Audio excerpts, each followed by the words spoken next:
Good evening, folks. Ken Hovind here and the crew at Dinosaur Adventureland in Lenox, Alabama. Beautiful day out there today, February the 27th. Check the weather in Peoria, Illinois, where I grew up. It's 22 degrees up there. Brother, you're from Minnesota. What's the weather? What's it like when you're back home? It is cold.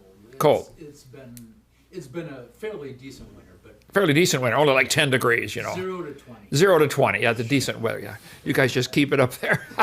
Anyway, we're the folks who believe the Bible is true and the evolution theory is the dumbest and most dangerous religion in the history of the world. Tonight we're going to be in the book of Acts, chapter 7.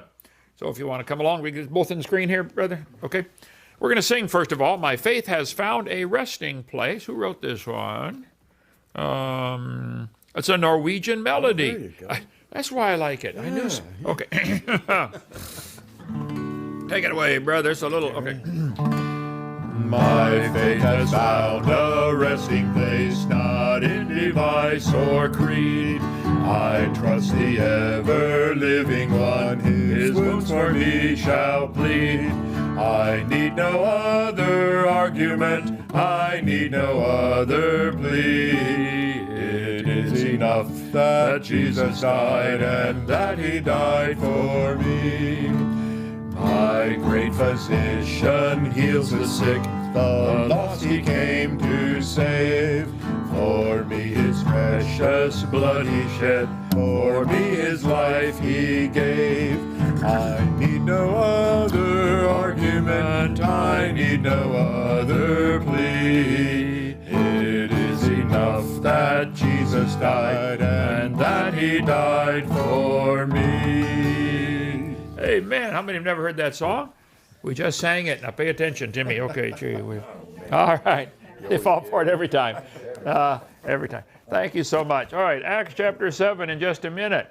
Last night we did Whack an Atheist with Dave. We're going to have to whack him one more time next week. He said he's asking me 5 questions. It's actually 20. So his question 1B we talked about last night. Does God condone slavery? And I think we covered it pretty well. Spread that around to help others, please. Now, he also asked the question, does the Bible endorse genocide? God said, kill them all.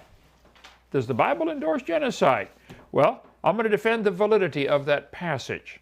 You know, there are some strange folks out there in the world. How many have heard of Mr. Aaron Nelson, who calls himself Aaron Ra, the sun god? Oh boy. Oh boy. Bible study tonight. Visitors, brother, want to come up to introduce yourself, tell who you are and all that? No. Okay. Tell me your name again. John. John visiting from Minnesota. Yeah, sure, you betcha. Staff lunch, if you want to help pay for that. Let's see. Woe series of DVDs, 23 hours, plus the chart for $100 if you want to get it during the month of February. Let's see. Radio and TV call-in talk shows. If you want to get me on those. Somebody sent us some bugs for the Science Center. Is that a walking stick or what? Man, you had to bring a ball bat to take those down. This is from Yevgeny. I hope I got the name pronounced right. Look at that for the Science Center.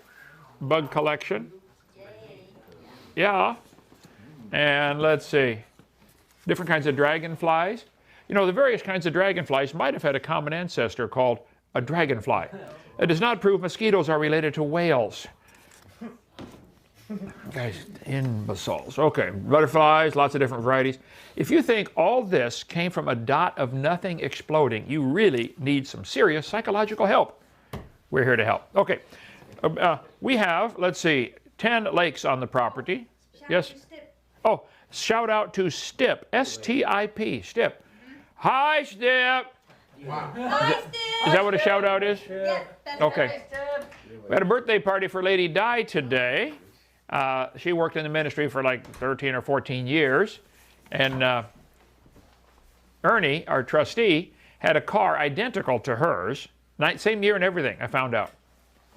Only hers had 202,000 miles on it and it's falling apart. And he had one with only 49,000 miles, so we gave it to her. He gave it to her. Thank you, Ernie. Appreciate that. How many like to go fishing? Anybody like to go fishing? Yeah. A couple guys last week. Let's see. We caught a 4-pounder, 5-pounder, and 7.5-pounder in the lake. You think he's happy about that? 7.5-pound fish. Pulled him in first, and then he had to pull it back out. But So come on down, go fishing. Everything's free around here. We just want to win souls.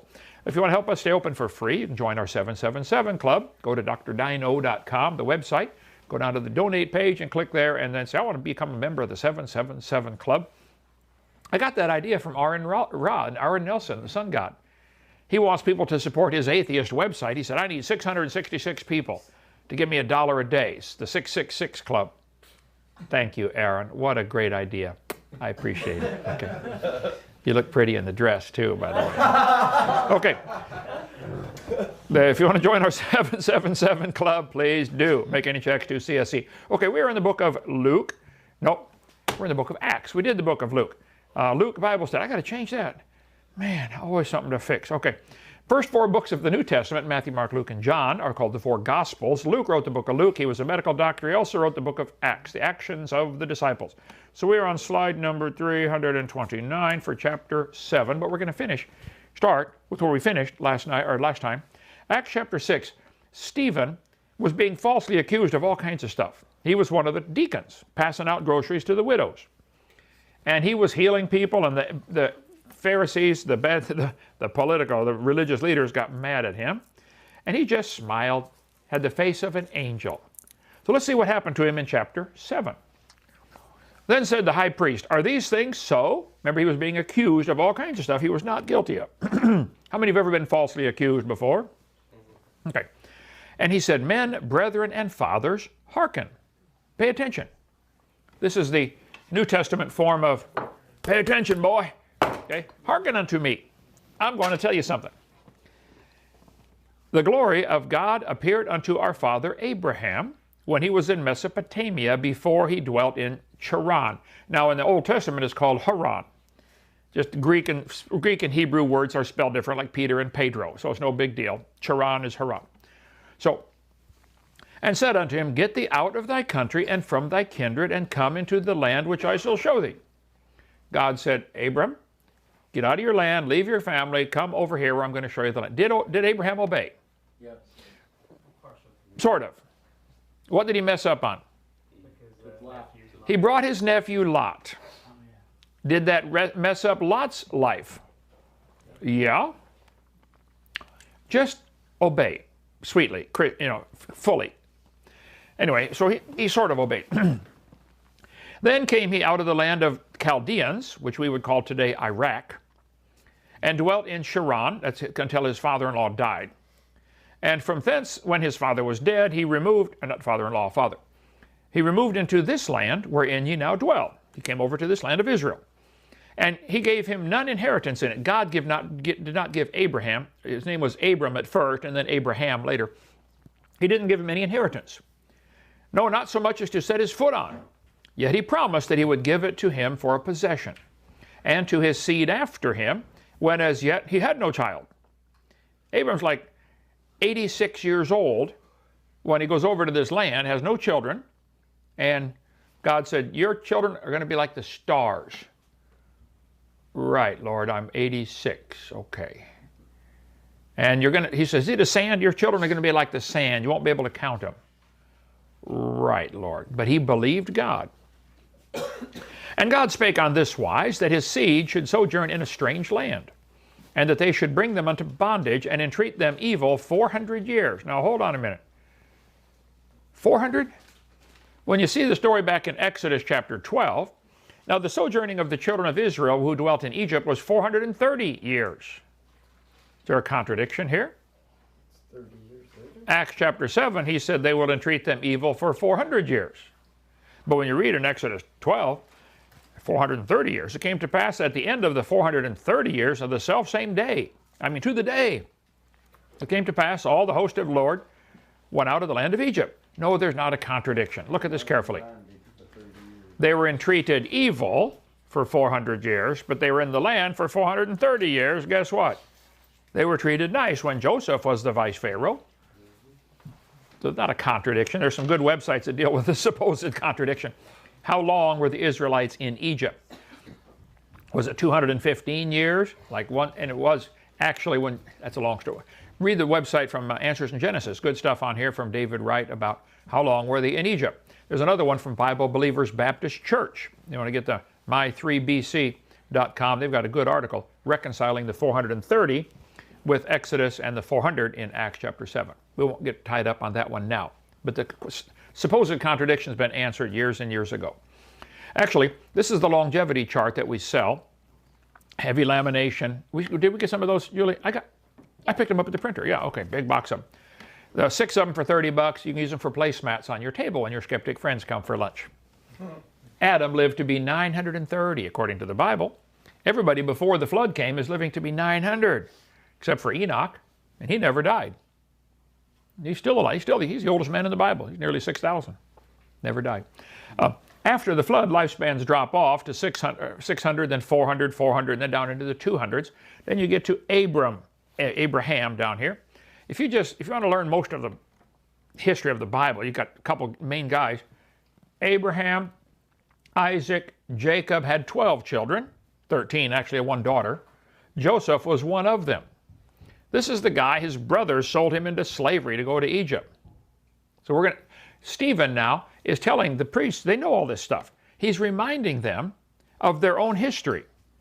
So he said, the nation to whom they shall be in bondage, which would be Egypt, will I judge, said God, and after that shall they come forth and serve me in this place. And he gave him the covenant of circumcision. And so Abraham begat Isaac and circumcised him the 8th day.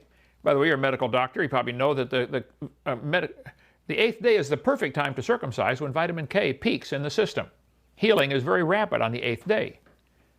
How could they possibly know that? God told them to do it, and they did it. You know, if you just do what God says, you don't have to understand why. Just do it. And Isaac begat Jacob, and Jacob begat the 12 patriarchs, 12 brothers. And the patriarchs, moved with envy, sold Joseph into Egypt, but God was with him, and delivered him out of all his afflictions, and gave him favor and wisdom in the sight of Pharaoh, king of Egypt, and he made him governor over Egypt and all his house. His own brothers sold him. Now Joseph was about 17 years old when his brothers sold him into slavery. His boss's wife, Potiphar's wife, tried to seduce him. He would have been maybe 20, or maybe still a teenager, when the hormones are running crazy, and he refused. He took off, and she held onto his coat. When her husband got home, she said, that servant of yours tried to rape me. Here's his coat to prove it. She framed him. He did the right thing and got in trouble, got thrown in jail. He was in jail for 13 years. He did nothing wrong. Then Pharaoh had a dream. Anybody know what the dream was about that Pharaoh had? He saw the 7 good cows, 7 bad cows, 7 good ears of corn, 7 bad ears of corn, all that story in the book of Exodus. And he didn't know what the dream meant. And all of his magicians and soothsayers and wise guys said, we don't know what that means. And they said, oh, you got a guy in prison that can interpret dreams. So they called Joseph out at age 30, said, would you please interpret the dream? And he said, oh, wow, this means you're going to have 7 good years and then 7 bad years. You better save up some corn. And so he said, well, I'm making you vice pharaoh. So he got from a prisoner to vice pharaoh in one day. Now there came a dearth over all the land of Egypt. This would be the 7 bad years, and Canaan, and great affliction, and our fathers found no sustenance. They ran out of food. But when Jacob heard that there was corn in Egypt, that's because they planned ahead, he sent out our fathers first, and at the second time Joseph was made known to his brethren. All this is in the book of Genesis. You can read the story. And Joseph's kindred was made known unto Pharaoh. Then sent Joseph and called his father Jacob to him and all his kindred 75 souls. So when Joseph was 39, he revealed himself to his brothers. Hey guys, I'm the one you sold into slavery. Come on down, I'll take care of you. I'll feed you. You ever have somebody do you dirty and then you get a chance later to do something nice for them? Yeah. So he brought them down. So there were 70, that's 20, or 60, and 15, 75 people that came down. And he fed them all, took care of the whole family. While they're there, they had a whole bunch of kids, and we see them a couple hundred years later with 2 million that Moses leads out. So Jacob went down into Egypt and died, he and our fathers, and were carried over into Shechem and laid in the sepulchre of Abraham. bought for a sum of money of the sons of Emor, the father of Shechem. So Abram had bought some land. He said his wife died. He said, look, I need a place to bury my wife. Can I buy a chunk of property? So they sold him a chunk of property. That's all he had in the whole land of Canaan, which God promised him would be his land, the whole thing. But he had to buy the first little chunk of it. But when the time of the promise drew nigh, which God had sworn to Abraham, the people grew and multiplied in Egypt, till another king arose which knew not Joseph. The same dealt subtly with our kindred, and evil entreated our fathers, so that they cast out their young children to the end they might not live. Things were so bad they were taking their babies and throwing them out to die, because they didn't want them to grow up in the horrible conditions they were having. In which time Moses was born, and was exceeding fair, and nourished up in his father's house 3 months. So when he's 3 months old, he couldn't hide him anymore, so the 7-year-old sister took him out and hid him in a basket in the river, in the Nile River. And Moses was rescued from the Nile by Pharaoh's daughter. And the name Moses means drawn out of the river. That's what the name means. So she raised him in her household to be the next Pharaoh. And when he was cast out, Pharaoh's daughter took him up and nourished him for her own son. And Moses was learned in all the wisdom of the Egyptians. You know, the Egyptians taught a form of evolution. They said life started in the slime along the Nile River and slowly turned into frogs and everything. We all came from frogs along the Nile River. College professors today are just as dumb on that topic. Okay.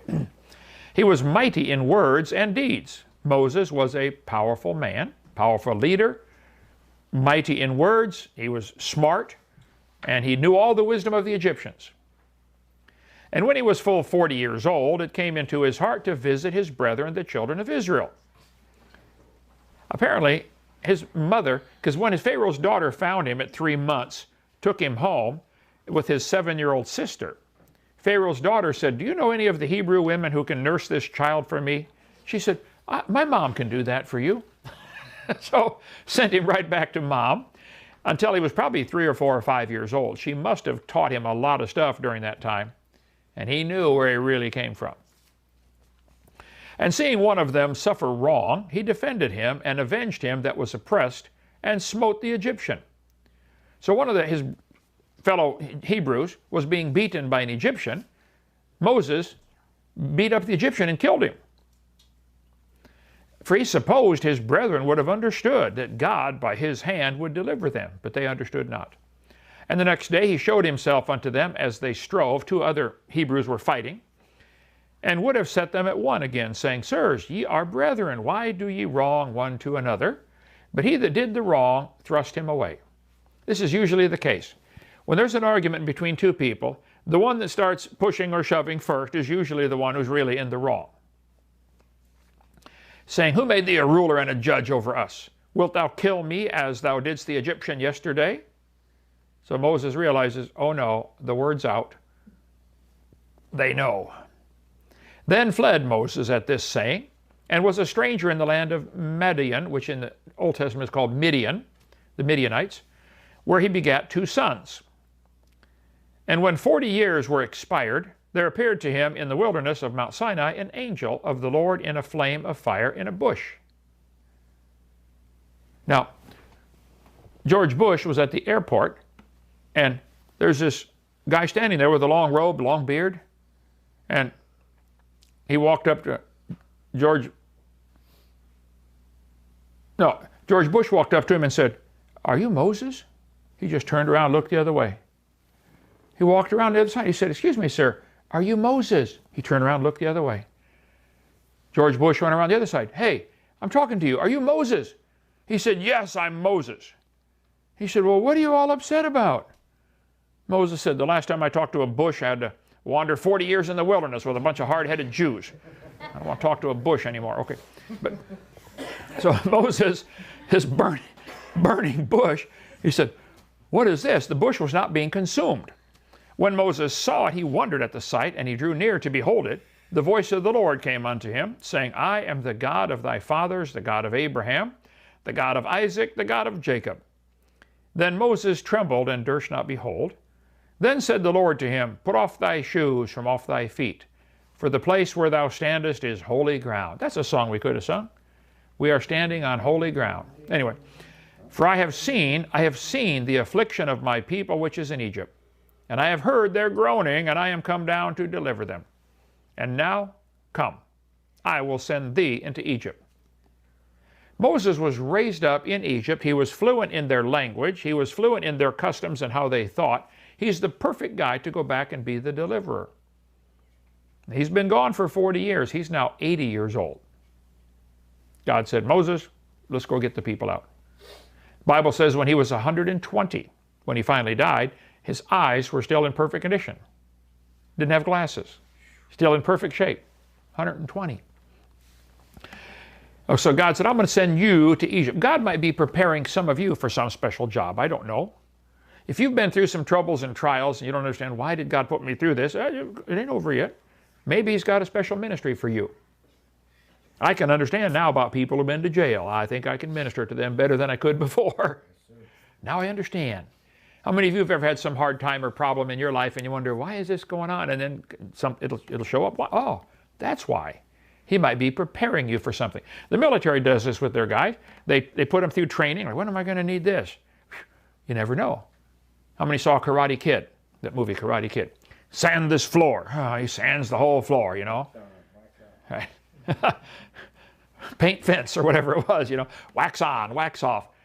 He said, why am I learning all this stuff? So this master starts swinging at him. And it was instinct, you know, bang. Show me sand the floor. We don't know why God's training us. I don't know why some of the things I've been through, why, but I trust him. I trust the master to know what's good for me. All things work together for good to them that love God, to them that are the called according to his purpose, Romans 8:28. All you really have to worry about is keep your heart right with God and everything will be fine. He said, I'm going to send you to Egypt. This Moses, whom they refused, saying, who made thee a ruler and a judge, the same did God send to be a ruler and a deliverer by the hand of the angel which appeared to him in the bush. He brought them out after that he had showed wonders and signs in the land of Egypt. There were a bunch of plagues on Pharaoh, 10 of them. And in the Red Sea, you know, parted the Red Sea, walked across on dry ground. And in the wilderness for 40 years. Fed them manna every day. Bread came out of heaven. Quail. They got complaining one time, we're sick of all this manna. We want some meat. And so the quail came in every day. Quail. And they had, quail's good meat. And they had quail for 30 days till they couldn't stand it anymore. This is that Moses which said unto the children of Israel, a prophet shall the Lord your God raise up unto you of your brethren like unto me. Him shall ye hear. So, hold it. Moses said this. Well, if you study your Bible, you can go back and see where he said it in Deuteronomy chapter 18. The Lord thy God will raise up unto thee a prophet from the midst of thee, of thy brethren, like unto me. Unto him ye shall hearken. So pay attention. So this is 1,600 years later when Jesus finally comes on the scene. And Stephen is reminding these people about this, and they knew all these stories. He's just reminding them. He's going through a Bible lesson about the history of their people. This is he that was in the church in the wilderness, which the angel which spake to him in the Mount Sinai. Now the church in the wilderness was just simply the congregation of the Jews. And with our fathers who received the lively oracles, that would be the promises and laws of God, to give unto us, to whom our fathers would not obey, but thrust him from them. When the guy pushed Moses away, this was symbolic of all the Jews pushing away Jesus Christ. We don't want him. And in their hearts they turned back again to Egypt, saying unto Aaron, make us gods to go before us. As for this Moses which brought us out of the land of Egypt, we wot not what's become of him. That's Old English. We don't know what happened to him. So while Moses was up on the mountain getting the 10 Commandments for 40 days, the people are down there. One of them said, well, you know, why don't you make us some calves, some golden calves, because that's what they used to worship in Egypt. So they all broke off their earrings and gave it to Aaron, and they fashioned a golden calf. When Moses came down and confronted the people about it, Aaron said, I threw the gold in the fire and this calf came right out. Sure it did, right? Okay. And they made a calf in those days and offered sacrifice unto the idol and rejoiced in the works of their own hands. Most religions are trying to please God with their works. This was the Cain and Abel problem. Cain brought his fruit and vegetables. Hey, God, look what I did for you. You better accept me because of what I did. God wouldn't accept it. Abel brought a lamb. God said, I'll take that. All through history, there have been two kinds of religions. Those trying to work their way to heaven, and those who accept the free gift. I'm going to heaven because of what Jesus did, not because of what Kent does. Then God turned and gave them up to worship the host of heaven. You know, and some people, when they decide they don't want to do what God says, God says, okay, I give up. Go worship a rock. They become extremely stupid in their head. This is what's happened to the evolutionists. They think they came from a rock, which came from a dot of nothing. I don't, on the level of 1 to 10, from dumb to smart, that's about a 0. You think you came from a rock? And then they deny that they believe that. But they do, don't they? I show them clearly. I was in a debate with the woman professor. She said, we do not believe we came from a rock. I said, well, where did we come from? She said, we came from a macromolecule. I said, where did that come from? From the oceans, from the prebiotic soup. I said, where did that soup come from? She said, well, it rained on the rocks for millions of years. It was cool. You could see it was slowly dawning on her. I do believe I come from a rock, don't I? Yes, ma'am. Oh, Father, oh. So God gave them up to worship the host of heaven. Why would you worship a star? As it is written in the book of the prophets, O ye house of Israel, have ye offered to me slain beasts and sacrifices by the space of 40 years in the wilderness? You know, in the Bible you see that a lot. Psalm 81, he gave them up. Acts 7, he gave them up. Romans 1, he gave them up. Romans 1:26, he gave them up. Romans 1:20, he gave them over to a reprobate mind. When somebody decides, I don't want God telling me what to do, God says, okay. They did not like to retain God in their knowledge. So God gave them up. Okay. I'm going to let you believe you came from a rock. And they do. I'm going to let you believe all these rocks are different ages. They tell the kids the top layer is younger than the bottom layer. I say, really? Where did it come from? Outer space? All the layers were here at the same time. They're all the same age. They were all shuffled up in a flood. There's no rock older than another rock. Duh. Back in when I was going to school, I remember I read something about the new layer came from outer space because the meteorites would come in and they would dissolve and they would slowly accumulate to become the new layer. Do you realize how thick these layers are around the world? How big was the earth when it started then? Yeah, it's getting bigger, growing all the meteor dust. Okay, look, you can believe whatever you want, but that's not science. It's called nonsense, all right? You took up the tabernacle of Moloch. Now, we're going to be covering more on this next Wednesday night in the Whack an Atheist. Why does God condone, or did God condone genocide? We'll see about that. Okay. And the star of your god Remphan, figures which ye made to worship them. Can you imagine making your own god to fall down and worship it? Carving a piece of wood, covering it with gold, and say, oh, this is God. You just made it. Hello. I will carry you away beyond Babylon. Our fathers had the tabernacle of witness in the wilderness, as he appointed, speaking unto Moses, that he should make it according to the fashion he'd seen. God showed Moses, I want you to build a tabernacle, a portable church. And they had all kinds of different people. Their job was to set up the tent. Somebody else's job is to set up the posts in the ground. And they had the whole thing laid out, the tabernacle, which they used for a long time, like 600 years. Which also our fathers that came after brought in with Jesus. Now this is interesting. Book of Acts chapter 7. Jesus and Joshua is the same name in a different language, like Peter and Pedro. Like Jan and Julio. Same, Julio, John in Spanish? Anyways, Juan and John. Okay, never mind. Okay, so they brought it in with Joshua. Into the possession of the Gentiles, whom God drave out before the face of our fathers unto the days of David. That would be King David. who found favor before God and desired to find a tabernacle for the God of Jacob. David said, Lord, why do I get to live in a nice house and you have to live in a tent? Can I please build you a temple? A real temple, not a portable tent. And God said, David, I'm so glad this is in your heart. I love your spirit and your attitude. You got a good heart, but David, you are a man of war. You've killed a lot of people. No, I'm sorry. I'll let your son build the temple. And his son Solomon built him a house. Howbeit the Most High dwelleth not in temples made with hands, as saith the prophet. So when you read through the book of 1st and 2nd Kings, you hear the story of Solomon building the temple. So they switched from the tabernacle to the temple about 1000 BC, roughly the time of Solomon. God said, heaven is my throne, the earth is my footstool. What house were you going to build me? Saith the Lord. Or what is the place of my rest? Hath not my hand made all these things? I made the whole earth, and you're going to take some of my dirt and some of my gold out of the ground and build me a house. Is that the same? That's not the same temple the Romans destroyed, is it? Yes. It is. Well, that was the second temple the Romans destroyed. Was The first one the greatest?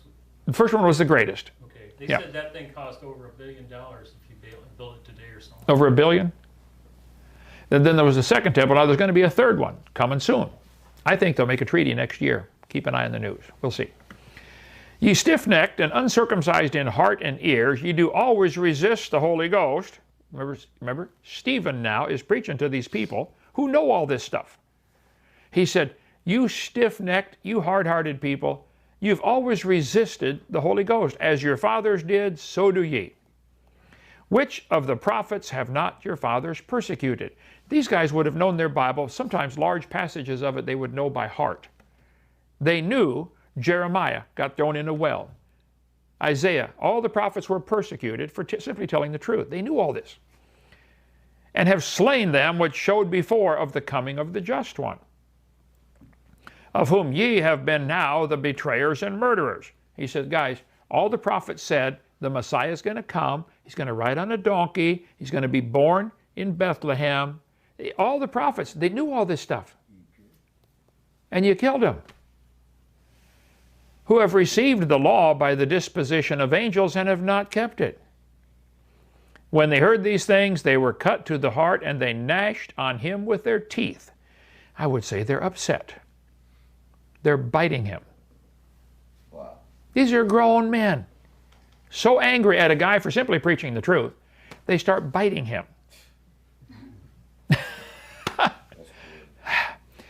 But he, being full of the Holy Ghost, looked up steadfastly into heaven and said, ouch, that hurts. No.